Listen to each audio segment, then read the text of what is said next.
Good evening, good afternoon, wherever you're checking in from. My name is Charlene Kemmler. I am the CEO of the Loveland Foundation, and today I am super excited because Black maternal health is something that we've been talking about a lot within the foundation, seeing it as topics wanting to be covered by both our therapists and our participants. And the fact that we are able to have these two phenomenal guests today to kind of lead us in this conversation is something that we're super excited about. So I'm going to jump right in and I'm going to start to introduce our amazing two panelists that you see here currently on your screen. For our first guest, we have Akilah Reynolds. Dr. Akilah is a professor and a psychologist in California, mental health advocate, and a mom to a rambunctious toddler. I understand where she comes from with that one. She earned her PhD in counseling psychology from the University of Houston and an EDM in psychological counseling from Teachers College, Columbia University. Her postdoctoral fellowship was completed at Children's Hospital, Los Angeles. With 14 years of clinical experience, she works in private practice at the Black Girl Doctor. Please remember that name, Black Girl Doctor. Check it out. Where she provides therapy, coaching, and workplace wellness. And in today's times, we all need a little workplace wellness. Dr. Akilah's specialties include working with professional women, parenting, relationships, and work-life harmony. I'm so glad you're here because you're going to have to give me tips on that one. She is passionate about maternal mental health and raising healthy families by prioritizing self-care and wellness for caregivers. Everyone, please welcome Dr. Akilah. Thank you so much for being with us. Our next amazing guest is Sherri Doucette. Sherri Doucette is a Dallas, Texas-based light worker, yoga teacher, SEL consultant, wellness champion, and doula. Founder of Lighthouse Wellness, a nonprofit organization proposed to bridge the wellness accessibility gap for the community using contemplative practices, preventative health education, and advocacy. Additionally, Sherri is the co-founder of the Sacred Doula Collective. Just so everyone knows, I'm a personal fan of that collective. The founder of the Sacred Doula Collective Birth Services, where she supports, advocates for, and protects the sacred ritual of birth and the precious lives of Black mamas, birthers, and their babies. Sherri, thank you so much. It is an honor to be in conversation with both of you. As I said, as we were talking in the weight room, this is a conversation that I was really excited for. Our cohort members were really excited for. Our therapists were really excited for, because this is not a conversation I feel like we're not talking about enough within the BIPOC community. I feel like not unless we see it in the news, then we have that conversation. And some of the things we're going to be talking about today, so everyone has a really good overview, is we're going over, obviously, it's Black Mental Health Awareness Week, but mental health and motherhood, something that's really imperative. Creating a village, because that is key to success. Things they don't tell you about postpartum. I already advised my team, I will not scare anyone into not having children. So I'm going to be so good on this conversation. But there's shit people don't tell you about postpartum. So we're going to go into that. And support for the non-birthing parent. This is something, again, folks aren't thinking about. So again, I'm excited. Ladies, shall we just jump right in? All right. So this question, really, I'm going to start with you, Dr. Akilah. What are some myths or unknowns about postpartum, especially for Black women? One thing that I have been recently talking about, I was having a lot of conversations around maternal mental health this week, given the week. And this idea of like bouncing back is, I think, a huge one. And I think sometimes women feel like, okay, I had my baby, I got to bounce back. And bouncing back can mean many different things for many different people. It might mean your body might bounce back. It might mean, you'll be able to go back and live life the way that you used to, having the same pep in your step. If you're like me, you might have thought that you can like just jump right back into work and right back into hanging out with your friends and traveling and doing all the things that you used to do prior to having baby. And I think it's really important for us to have a conversation about what recovery is and what it looks like.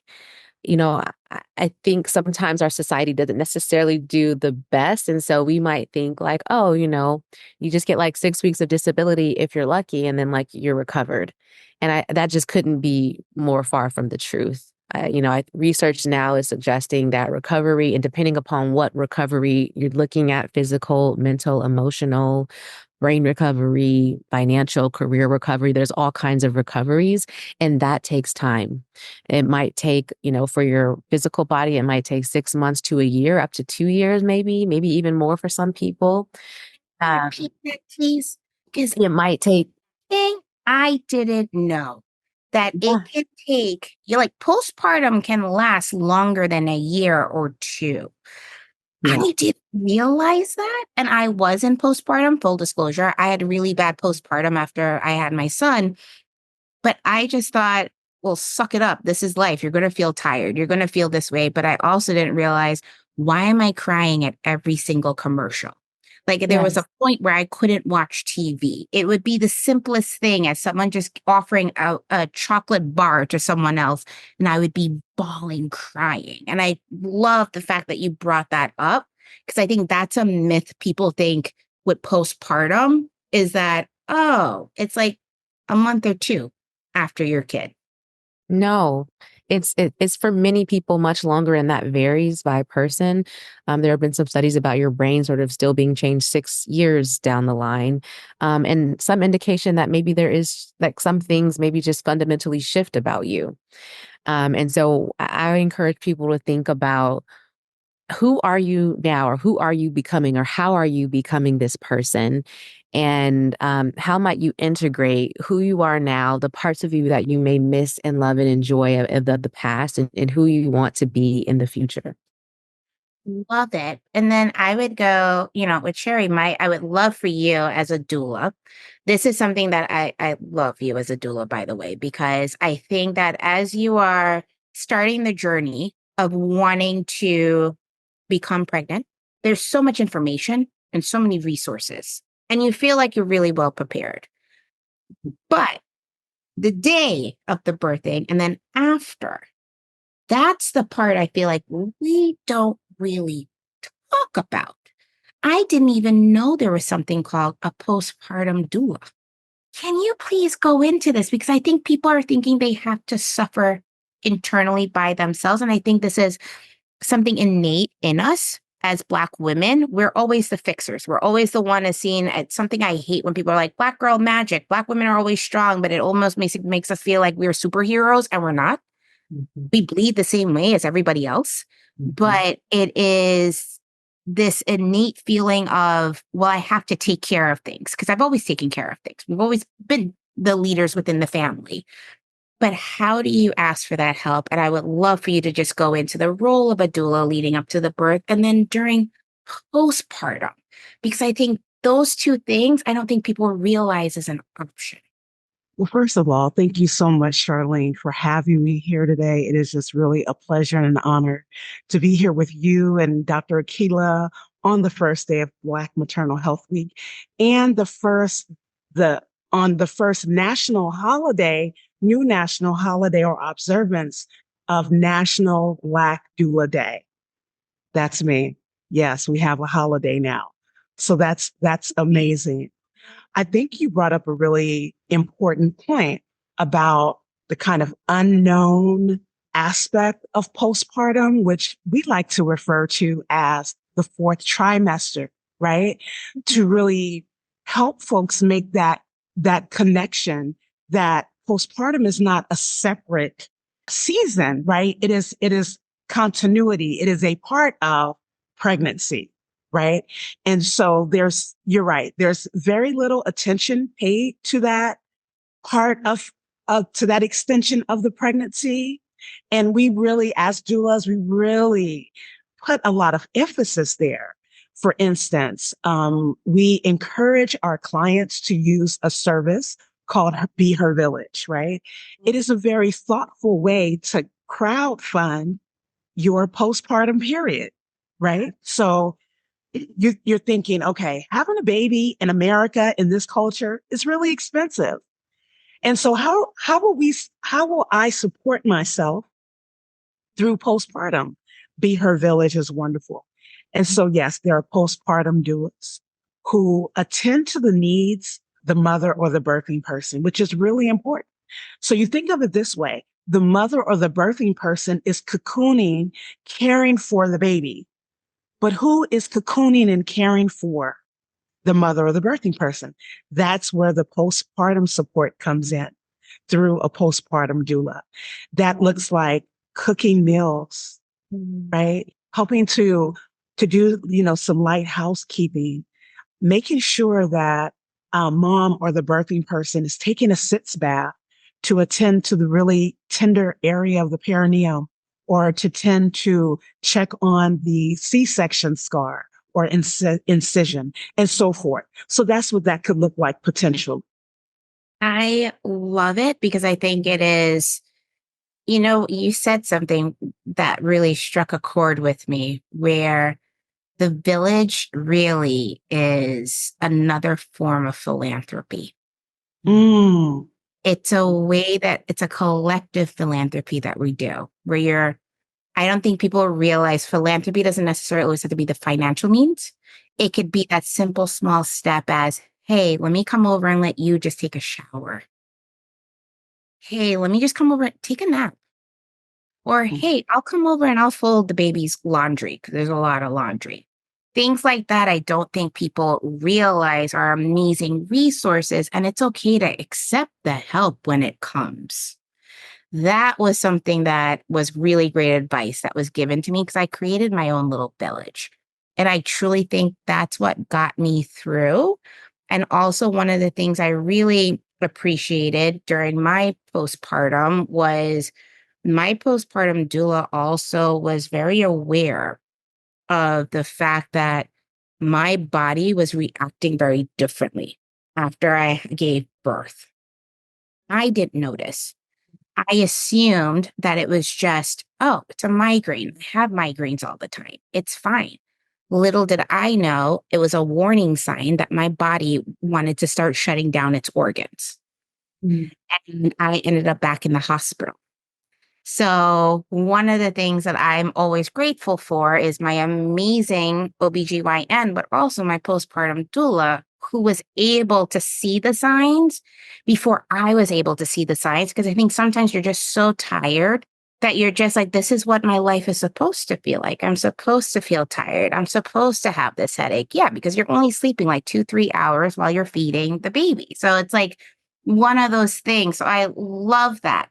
But there's something else that I wanted to really talk about. And I think this is something that we don't really talk about, which is what is the role of a partner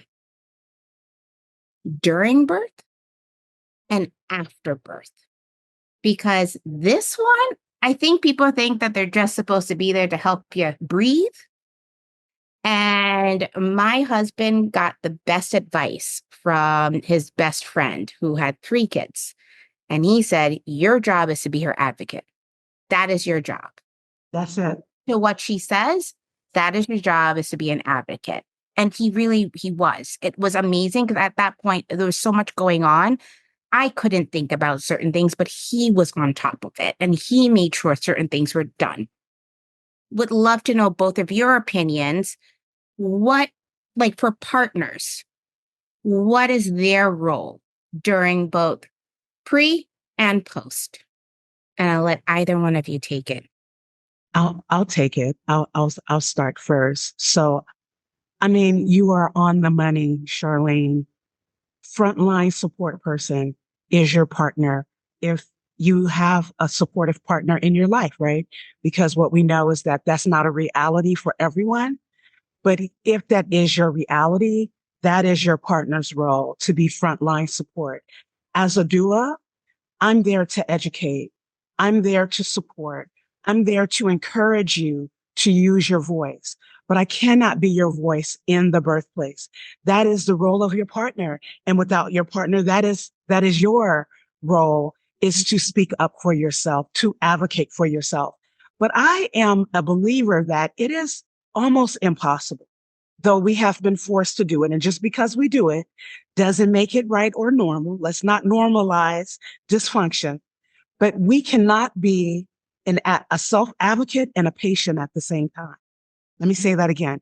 We cannot advocate for ourselves and be a patient at the same time. And particularly not when we're in the throes of labor. No. Absolutely not. And No. so, does your partner magically show up in the birth space and knowing what to do? Absolutely not. It begins, you know, ideally before conception, but shortly after conception, having those conversations around preferences, right? What are your thoughts around pain management? Should something happen to you and you're incapacitated, what are your wishes? And so on. So communication, it begins with communication, right? And really building the partner's comfort in being your voice when you don't have one or when you're unable to. I love it. I also love the fact that you are there to really instill it's not even the confidence, but making sure people know, no, what you're feeling is right. Speak Mhm. up about it. And I think now more than ever, as Black women who are giving birth, it's imperative. It's actually life or death if we do not speak up for ourselves. Yeah. And I am curious, Dr. Akilah, I saw you just go, mm-hmm. So I'm curious to know, like, would love to know your opinion also, because I think that's part of the reason why we have to have a Black Maternal Health Week, because of the amount of death that have happened that are senseless because people weren't listening. And unfortunately, we know how the medical system has been built. And the fact that we are in 2024 and still facing this, it's infuriating, but also I am grateful for the both of you and that there are many more like you, because you are the ones that are saving lives. You're giving those tools. You're giving folks the ability to really know, hey, no, this isn't right. I know my body. I need you to listen to me. But I would, and like, as I say, not everyone has a partner. And you're so right about that. I can't even imagine doing it on my own. And lots of women do it. Mhm. And it's in that section where it's like, how do you, as expecting parents, like, how do you assemble this village? How do you create it? Where I think sometimes people are a little bit too ashamed to ask for support because it's seen as a sign of weakness, which it shouldn't be. But, I'm curious, Dr. Akilah, like, what would be your advice in Yeah. being able to create that support? Because one of the things I love about you, you're really about that balance. Yeah. I think it's really important to acknowledge that we need help, and that help in a village is really a part of the process of raising healthy families, and you yourself being healthy, that you deserve to be wrapped around as much as you wrap around your own child. And that for many people, given the rates of Black maternal death, that this is actually really important, that we actually do have a village pre-birth, during the birth process, and postpartum. I would think about, for every person, what that looks like for you. If you have a partner who's a part of this process for you, great. If you don't have a partner, even if you do, that there needs and probably should be an expanded village. And let's think about who that might be. And I would say now is the time to kind of talk, to share, to be vulnerable. The other thing I think is also super helpful is maybe even like going out of the community that you have and identifying other mom friends or family members. So now is the time to kind of just reach out to folks, and you have an in, because I think the mom crowd, like we constantly are looking, a lot of us are looking for help or just looking for connections. And I think that's an easier in to be able to connect and make new friends. I also want to appeal to the people in this room or who's going to watch this video, the people in your lives who are not a parent who are not in the parenting process right now, who are not giving birth. So these loved ones. And I would say that loved ones often probably do want to help. And sometimes we don't really know how. And so I would say that you, as the person who's giving birth or the pair that's giving birth or are going to have a baby together, think about that. People probably really, really want to help you. I've seen a lot of excitement around folks who want to help, maybe not don't know how. Now is the time to speak to them. And for folks who are who is the family and the friends who are there trying to support folks, now might be the time to kind of step up. Step up for the moms in your life. Step up for the folks who are giving birth or for parents and ask, what can I do? Notice or observe what's going on. Like, your friends really well. So when you notice that something's not quite right with your friend and something is a little bit different or she's a little bit stressed, like step in there and be a voice, be a friend, and let them know that like, I want to help and I just want to know how.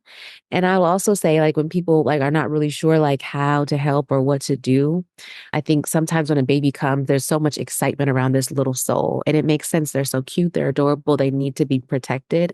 And just think about a mom kind of needing that same level of care and protection as well. And so as much as you might want to go hold that baby, and if mom and dad or who are the parents are okay with that, great, do that.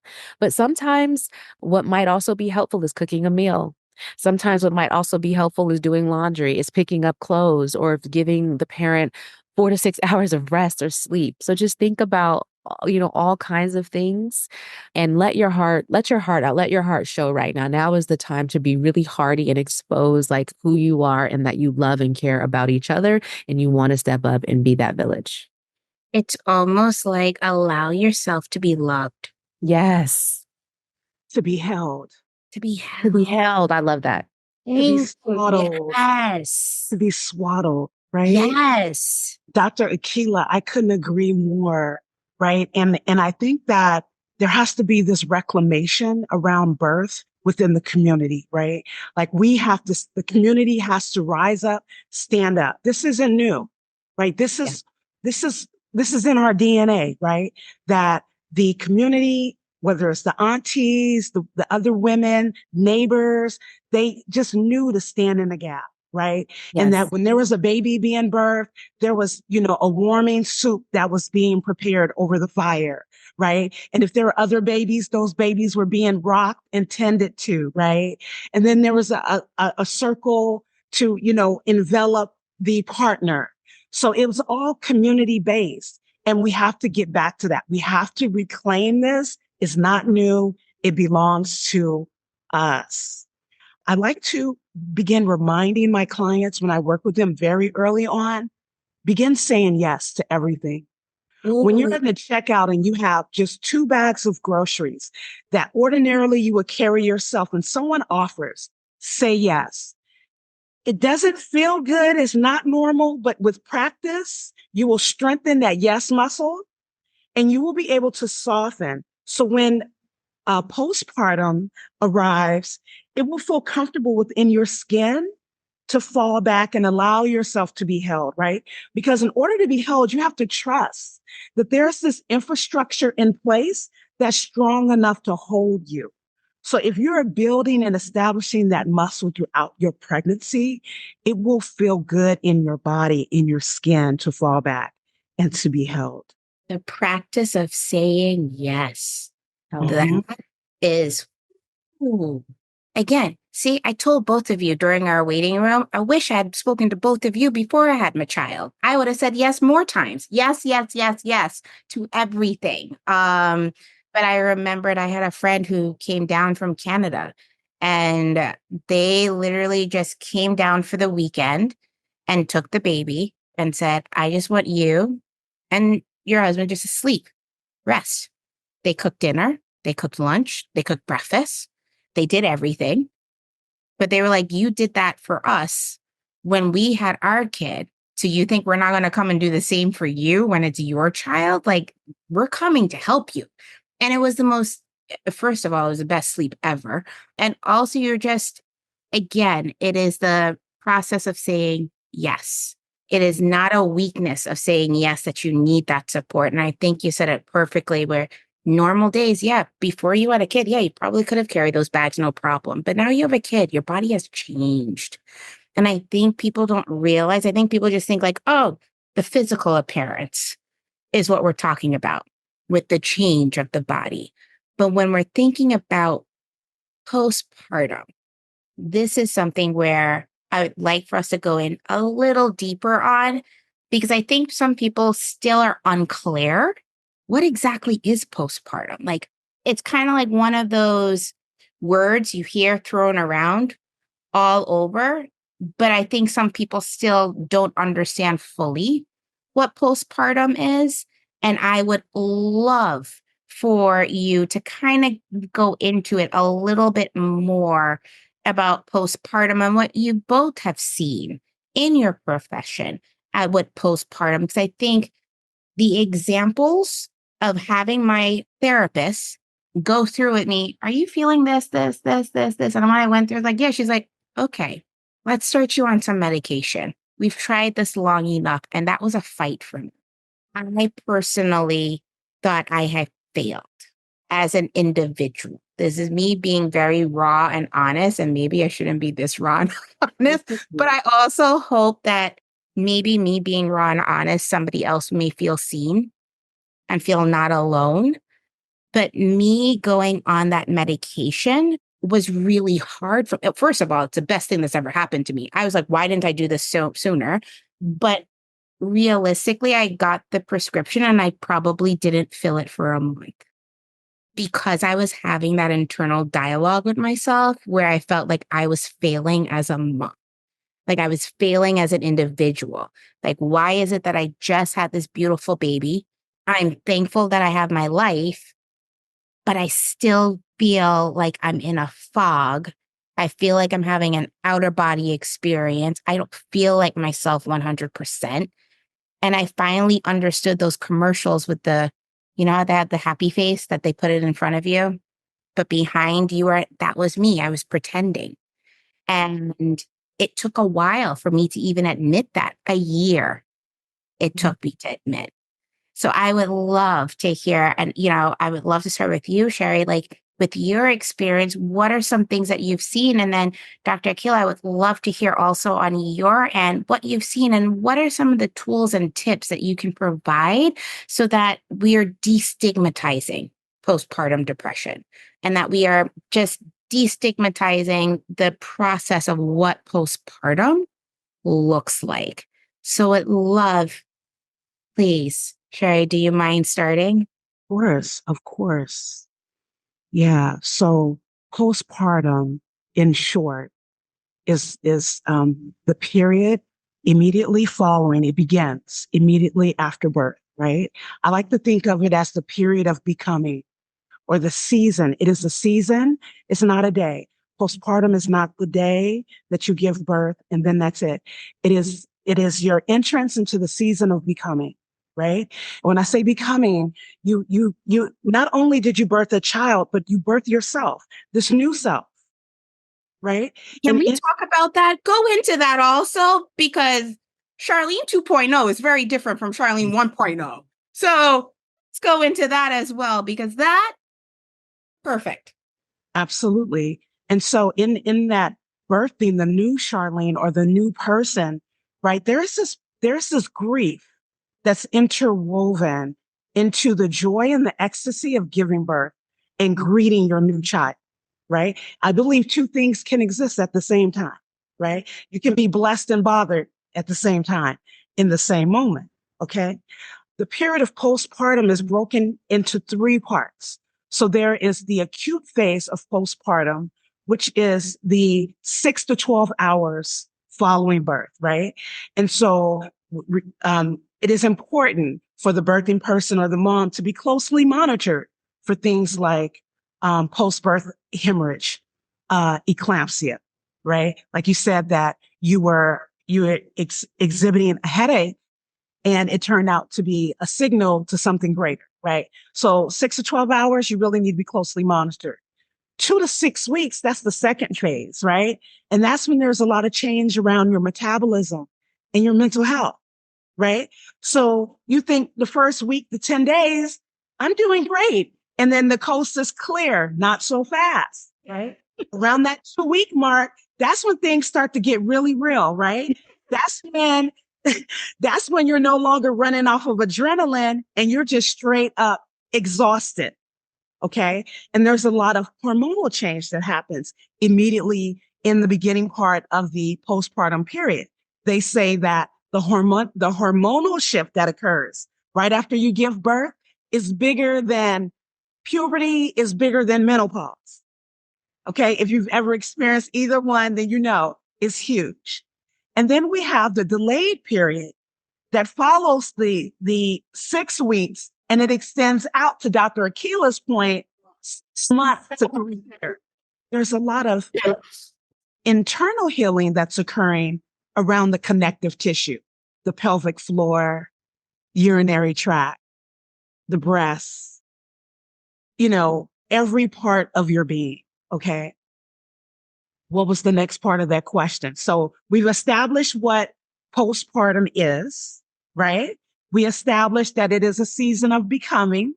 Love that. And You're so that- utilizing that as a tag when we push this out, because that you really summed it up so beautifully that it's a season of becoming. When you said it, I honestly, everything just clicked in my head and I was like, yes. That's exactly what it is. It is a season of becoming because you're a new individual. You now have this being that you have to take care of, but also to try to take care of yourself. Yes. And also try to be there for your partner if you have a partner. Yeah. It's like a lot. It is a lot. All of those things all together, right? But we're going to pick our battles, right? And we're going to start the preparation in terms of assembling our team, as Dr. Akilah appointed to, before we give birth, well before we give birth. We're going to have those conversations, right? If we have additional children, who's going to transport those children and get them prepared for school and pick them up and take them to their caregiver? Who's cleaning? Who's preparing meals? Who's grocery shopping? Who's retrieving the Amazon packages from the end of the drive, right? All of the things, right? Who's changing diapers? Who's bathing the baby? Conversations that you have with your partner. We don't want to assume anything. But let me harken back to this mindset of retreating during postpartum in West African culture, throughout the diaspora, in India, in Indonesia. There's this thought process of the 40 days, the first 40 days. Hong U has this amazing book called The First 40 Days. And it is what you think it is. It is about the mom, the birther, being swaddled, being enveloped in love and support for the first 40 days. Now you do the math, that's roughly about 6 weeks, yes? Yes. 6 weeks, the entire 6 weeks, right? You're not eating bologna sandwiches in the middle of the night, right? You're right? Like someone is in that kitchen preparing. I'm laughing because I'm like, did you see me? How did you know? No, did you see me? Okay. Yeah. And it feels like a foreign concept. An entire 6 weeks? Yeah. You mean after about 7 days postpartum, I can't get up and mill about? No, not at all.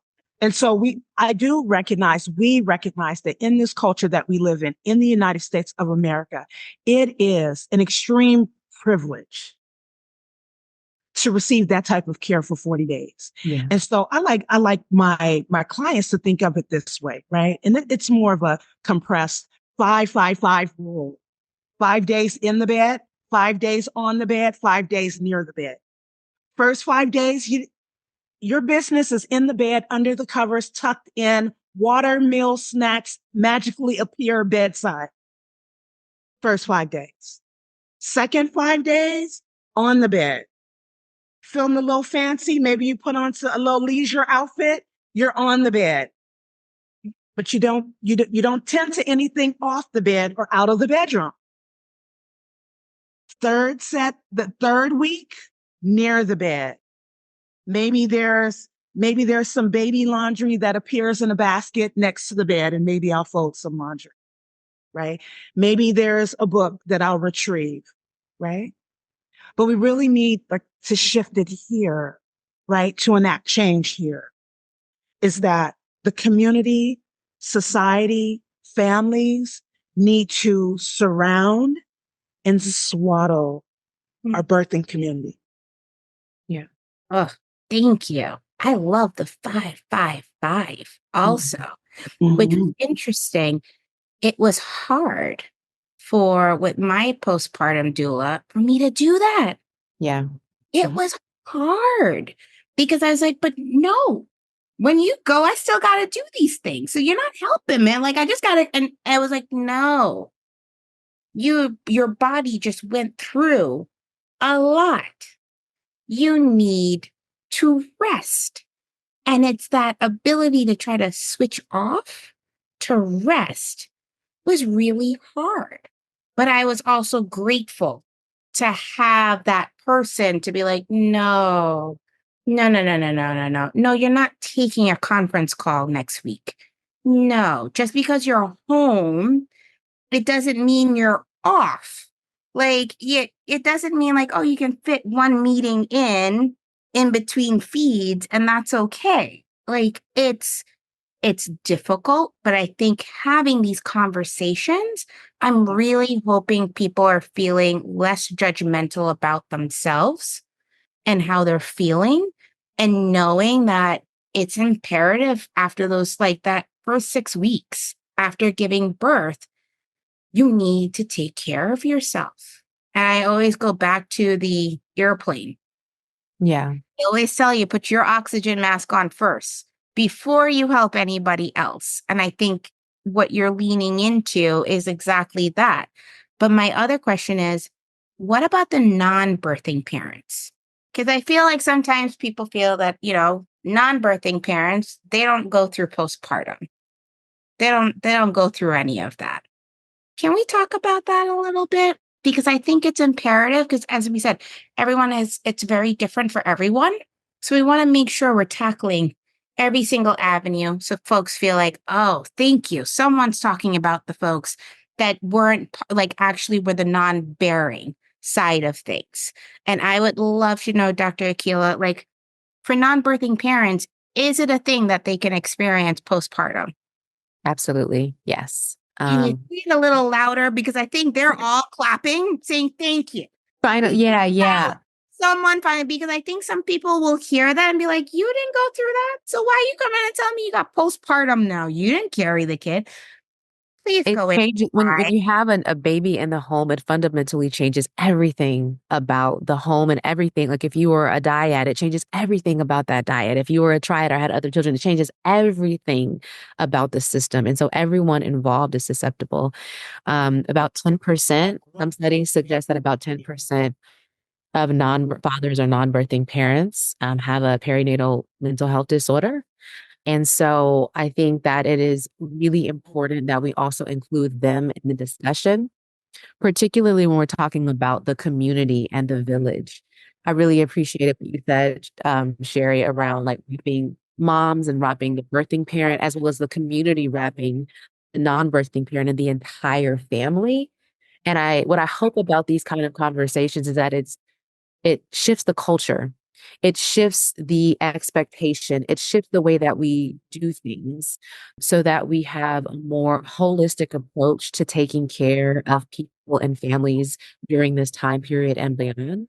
And I think I want to speak a little bit to policy as well, because I think we can't devoid ourselves from the context and from the environment, from the society that we live in. Because I think a part of what makes it so hard, for example, for moms to kind of just lay in the bed is because our culture tells us that we have to get going. We have to snap back. We have to get back to work. And for some people, you actually literally do because that's just the way that the economics are set up. But for some folks who maybe don't have to or don't have to get back so quickly, there's still this pressure to produce, to get back to yourselves. And so I think if we shift that conversation or that narrative for everyone involved, for the birthing parent and the non-birthing parent, that can be really helpful. This is why I'm a huge proponent of not just like maternity leave, but paternity leave, parenting leave. That is not just the mother or the birthing parent who needs leave, but it is also the father or the other parent, the non-birthing parent who also needs leave, because that when both have leave, it provides an opportunity for both to be cared and to be tended to. You know what was interesting? I agree 100% with you about that. My husband felt that because of we took our maternity and paternity leaves at different times. I took my maternity leave first, and then he took his paternity leave. And for him, he felt like he was able to bond more with the baby during that time because I wasn't like hovering around. Where, where's the milk machine? She's the one. Like I'm just here to do diapers. But like for him, he felt like he got an extra bond. And I think folks don't realize that when two partners have decided that they want to have a child, it's a joint decision. Or some people decide to do it on their own, but they still have surrounded themselves with support. But it's imperative, whether it is an adoption, whether it is through surrogacy, whether it is through whatever other forms you decided to have your family, it's imperative to have that 3 months of bonding time. And it's always interesting to get the fight for parents to get that bonding time when they want to control our bodies, but don't want us to be with the babies. Come on now. You know, Infuriating. that 5-5-5 rule, it applies to both parents, right? And so when I'm working with the family, I'm encouraging the partner to be in the bed for the first 5 days, along with the birthing partner or the mother, and to be on the bed for 5 days and then near the bed, right? Because to your point, it is we're holding the entire family structure, not just one person. And it will help strengthen the bond between the partner and the baby. It will strengthen the bond between partners Yep. because they get to connect as this new at even if they're children. It's really important for them to bond, to introduce this new member to the entire family dynamic, the whole of it, right? Another thing that I feel is really important is to establish a self-care, independent self-care rituals prior to pregnancy, but particularly during pregnancy. And then hold fast to those rituals once the baby arrives. If your partner is accustomed to having a green smoothie and running 2 miles every morning at 6 a.m., try to hold to that. Because guess what? Your partner is going to show up recharged, revitalized, ready to engage, right? And then you can tag team that thing. For the birthing parent, if you're a meditator, right? Not encouraging yoga right now, but if you would just like to make a warm cup of tea and to go and sit in your quiet space, maybe diffuse some essential oils, light a stick of incense, and just sit and connect with your breath for the first 20 minutes of the day, hold fast to that. You will return revitalized, reinvigorated, ready to engage, not just with your baby, feeling a strongly connected to your partner for honoring your self-care ritual and encouraging you to continue taking care of yourself. I love the honoring of the self-care ritual because I think when it depends on every individual, but I feel like when we're pregnant, we feel like we're in a delicate stage. So at that point, I feel like we're more inclined for the self-care. Let me go in for a little prenatal, like let me get a prenatal massage. Let me just do this. Let me do that. You're giving yourself these little treats because you're carrying a human being sometimes. So it's like you're giving yourself this, but once the human being comes, sometimes it just goes out the window. Like Dr. Akilah, don't know how you do this prioritizing healthcare and wellness for caregivers and for mom and for new parents, because that first year is real of you trying to find that balance. And I know I'm going to get in trouble by saying this. I feel like, and Dr. Akilah, you correct me if I'm wrong, but this is my opinion. I personally feel that it is when you are going through this process of going, it's a life altering experience, but it is also one of these experiences where it's like that first year feels like survival. It does. You know where they always want to say, I want to go from surviving to thriving? Like that first year feels like it is just survival. And I'm in awe of what you are able to really practice, but also preach, and both of you in terms of making sure that we're taking care of ourselves. But it's really difficult that first year. And I would just love to know your opinion in terms of like, what are some holistic and therapeutic approaches that we can be able for Black moms to be able to have in their tool belt and they could be able to utilize? Because for me, that first year, first of all, it was a blur. Then we had the pandemic. So then that was just a hot mess. Yeah. So it was like, then I had to be a teacher. And I failed at that part. I was so glad we went back to school because then you had sentences. For a while, it was just one or two words, and we really tried hard. But we know our strengths and we know our weaknesses. I'm not a teacher. I Yeah. understand. But I like it's something that I admire about what you practice and what you preach, both of you. And I'm curious to know what are some tips that you have.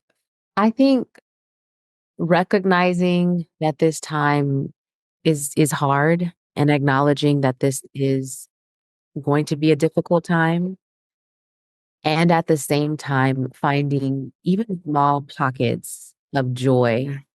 Even like take the minute. I think sometimes like we think we have to rush through things, or we have to do this really fast or do that really fast. And I think sometimes it's powerful to, even if you just have a minute or two, to actually just take the minute or two and to find ways to connect with yourself and to find ways to connect to the natural environment. I think for some folks, it could be helpful to engage your senses in different ways. So when Sherri, you were talking about lighting a candle and things like that, think about your five senses and what are even small ways to activate those on a daily basis that brings you pleasure and brings you joy. I want to say that think about how can I bring just a little joy, just a little pleasure to my day today, to my moment today. Like think about your life and moment. And if you think about I have to get through this year, like that could feel like a lot when every day sometimes moms are just trying to make it. So how can I appreciate each moment as they come and as they go? How can I activate my sense of sight and looking at beautiful things? How can I activate my sense of smell and smelling things? How can I activate my sense of touch and just feel like caress nice and soft things? And then I also like to appreciate just the basics. That's what I call them. Things that we may take for granted that actually pack a huge punch. So stuff like drinking and eating. Like I know sometimes we kind of think that that's what we have to do. Of course it is. But if we take some time to simply like eat, drink, hydrate, get outside when it's time to get off of the bed and get outside a little bit, get fresh air, allow the sunshine to filter in. And think about, how to connect with folks that you enjoy connecting to. Don't forget your girlfriend time. I think sometimes when I think about moms that I work with and even myself as a mom, that was one of the things that I had kind of lost a lot of time with my girlfriend during that first year. I had a hard time even separating from my baby. Sometimes I just wanted to be around my baby all the time. And I've worked with women, and that's a common theme that I hear, that I experience. And so I would say, like, even if you have to deal with a little bit of anxiety, that you might go and hang out with your friends or have them come to your house, or however you need to connect with them. Like I would say, don't lose those parts of you, or don't lose that connection to the things that really, really matter and fill you up. Love it. Well, with the last 5 minutes that we have, I cannot believe this time has gone I by. know. I truly I'm annoyed with time right now because I'm just like, I wish we had more time to talk, but I'm going to end on one last question, which is what are your hopes for the future of Black maternal health? And what actionable steps can individuals and communities take to create positive change? And I'll have you go, Sherri, first, if you don't mind. Sure. I know that's a full loaded one. That's a lot. But that's a really good question. And it's like full circle. It brings us back to why we're gathering here on this day. I would like to see integration of community and healthcare. Mm. I would love to see a holding of mamas and birthing folks by the community, right? I would love to see, and we need to see this prioritization of the well-being of pregnant people, birthing people, right? I think, every person needs a doula. Do not birth without a doula. Say But that you know what? You, there are courses available out there. I 100% agree with what Sherri is saying. Hands down. Please, please listen, especially as a Black person. Please listen. yes. So there's the Community Doula Initiative in the Northeast, a collaboration between Mayor Adams and state of New York.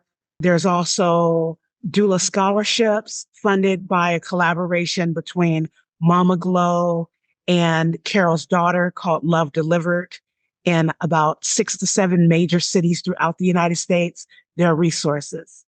But save for that, there's an auntie, there's a neighbor, there's a girlfriend, there's a somebody who can come along and say, I got you, right? Most importantly, we need to see, Charlene, this continuity of care, right? That when you are being held by your provider, and let's say you're birthing in a hospital, then you're being seen by a postpartum doula, right? Someone who is coming to see about you and lay eyes on you. You're receiving chiropractic care. You're seeing a pelvic floor therapist. You're being completely held, right? Back to my point, postpartum is not just an event. It is this entire season.